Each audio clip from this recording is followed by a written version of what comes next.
You know, it doesn't matter how good the beer is. Coolant is gonna make it taste like shit. Welcome back to garageLaverty, where the beer's always cold and shit's always broken.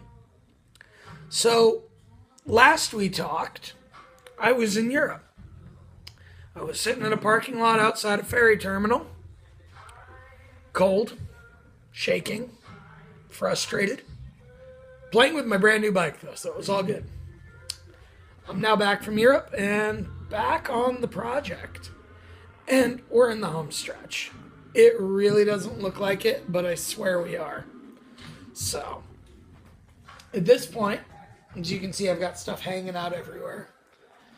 But the one thing I don't have on the bike is front calipers. So, two out of the 4 pistons were frozen. So I tore them down. As you can see, I've got things just dripping from happening. So I took them off the bike, tore them down, got rebuild kits. Ordered a rebuild kit, meant to order 2. So I ordered the second. And then I went to Europe. When I came back, they were both here. And I started going through the brakes. Well, lo and behold, you can laugh at my little workbench here. Lo and behold, pulling the pistons apart. Where's my hand? There we go. Unlike a Ninja 250, these calipers have equal size pistons. So they look, other than the equal size pistons, they look just like Ninja 250 brakes. So took them apart. They were frozen.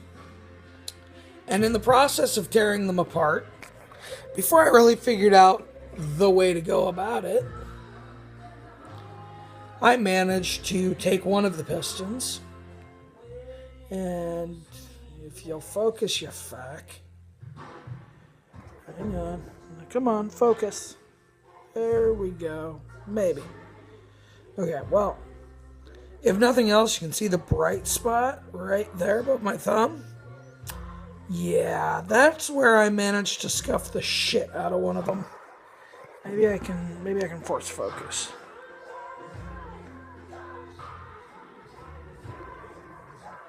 Nope, it ain't gonna happen. So, anyway, this little piece of brass, pretty expensive. And I had to replace one of them. In the process of getting them out of the calipers, because I was a smart man and used this here compressed air nozzle, I fired one off into the wall at 120 psi. So, way over here in this wall, I've managed to put a hole in the drywall with one of these pistons.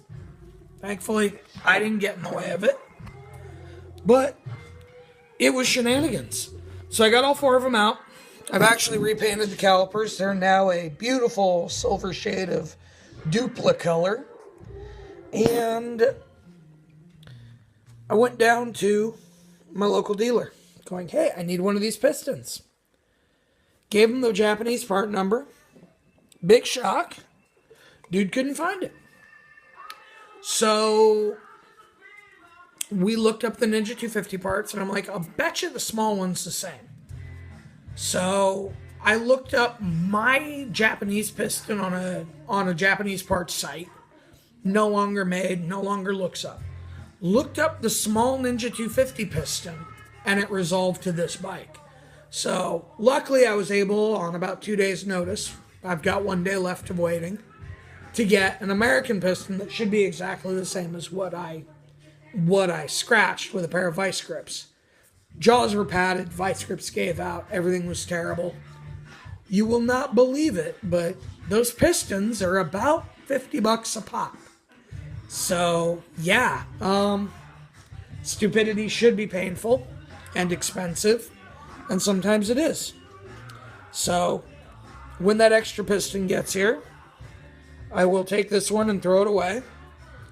Clean up the other 3, stuff them back in these in these calipers, and throw them on the bike.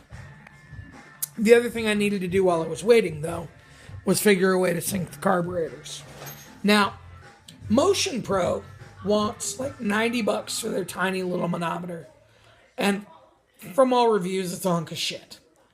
So I went down to the Lowe's tonight, spent about $10 on polyvinyl tubing. Went down to the friendly local auto parts store, bought me some vacuum fittings and caps. And this here is my new manometer. Now, you're going to laugh, but I've had one of these for a while.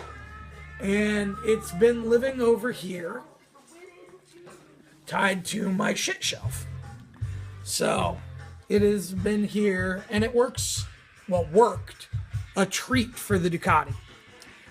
The problem is, the lines are too big, and there's only 2 of them. And this is a 4-cylinder bike. So, I had to basically take the same idea, build a smaller version. So I built it with quarter tubing. I'm going to use adapters to get out to the carbs, so I don't have to use as much actual fluid in there. And it's a little easier to work around. So yeah, this is my brand new fancy pants carburetor sync tool. And being that I used my Harbor Freight brake bleeder to suck coolant into it, because it's a nice blue fluid and I have it sitting around and it's easy to see, I'm waiting for all the air bubbles to settle out of the lines, which is why I'm building up this high point in the system, and that actually needs to be above the light. So hopefully tomorrow, well, not tomorrow, because tomorrow I'm going to go see Black Rebel Motorcycle Club, but Friday, if Lord's willing and the creek don't rise, I can get the carburetor synced, I can get the brakes back together. If you look over here, I have a license plate, so realistically, properly motivated and willing to get soaking fucking wet, I can go for a ride this weekend. Carbs are rebuilt, carbs will be synced, brakes will work.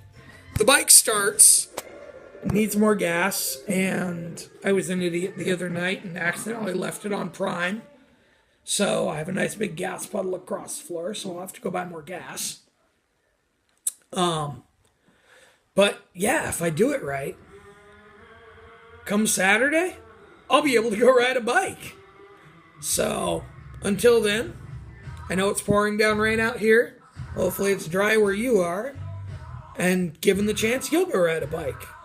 Cheers.